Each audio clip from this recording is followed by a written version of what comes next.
Update lang pala mga kanter sa mga nahuli natin sa buwan ng Nobyembre.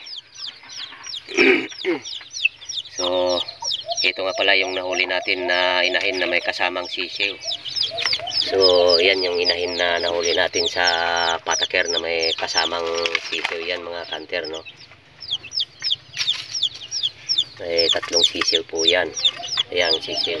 At ito rin pala yung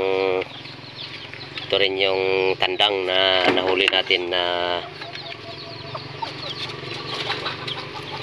sa pataker natin. Nung una kong hunt sa kanya ay hindi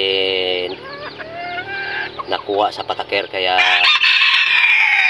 binalikan ko siya nung nakaraan. Ay ayun, sumalpok din naman sa ating pangating si Pagang. So ayan, at maamo na din mga kanter. Ayan, no. Yan. So mabait na din siya. At ito rin yung usiw na nahuli ko. Ayan.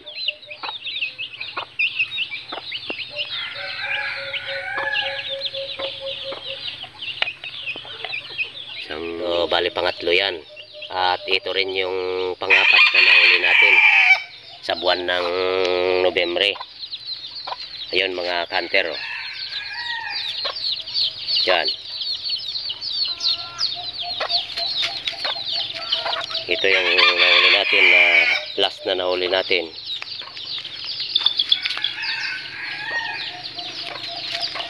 Medyo mailap pa yan mga kanter.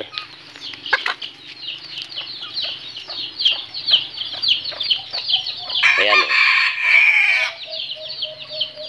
Siya ang pinakamatanda sa lahat at pinakamalaki ang palong. At hindi pa ako makapag-hunt ngayon mga kanter dahil sa yung dalawa kong pangati ay nagkasakit. So tinamaan sila ng sakit na kung tawagin ay kulera. Yung kanilang dumi ay mayroong parang tinatawag dito na laway-laway. So medyo mahina si Pagang ngayon, kaya hindi muna ako makapag-upload ng mga video dahil may sakit yung mga pangati natin. At yung isa kong pangating inahin ay hindi nakasurvive. At kalaunan nga ay namatay din, ano. So sayang lang talaga mga kanter, hindi ko agad naagapan. At yung iba kong mga alaga ay halos nagkakasakit din sa tinatawag na kulera, no. Buti na lang at noong namatay yung isa kong pangating babae na si Iting ay nakabili agad ako ng gamot para sa sakit na kulera, kaya nagamot ko sila at medyo nakasurvive naman mga kanter. Pero kaso lang ay talagang mahina pa talaga. Yan nga pala si Pagang mga kanter, oh. So mahinang mahina siya. At ang kanyang dumi ay medyo okay na rin ang dumi niya dahil sa naagapan natin na nagamot agad ng gamot na sulfar. Buti na lang at nagamot ko kaagad, dahil kung napabayaan ay talagang mamamatay din sila, no. Dahil yung isa akala ko lang okay lang siya, hindi talaga nakasurvive yung pangati kong isa na inahin. So namatay talaga yung isa kong inahin na pangati mga kanter, ano.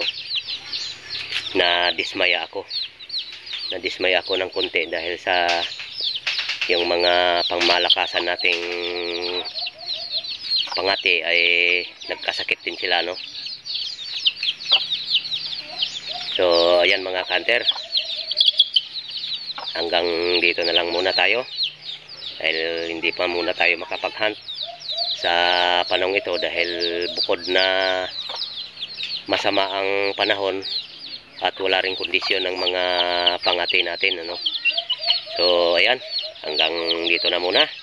Sana wag nyo pa rin kalimutang mag-subscribe, like, comment, pakit na rin ang notification bell natin para lagi kayong updated sa mga video may upload natin mga ka-hunter, ano? So ayan, hanggang dito na muna. Hanggang sa muli.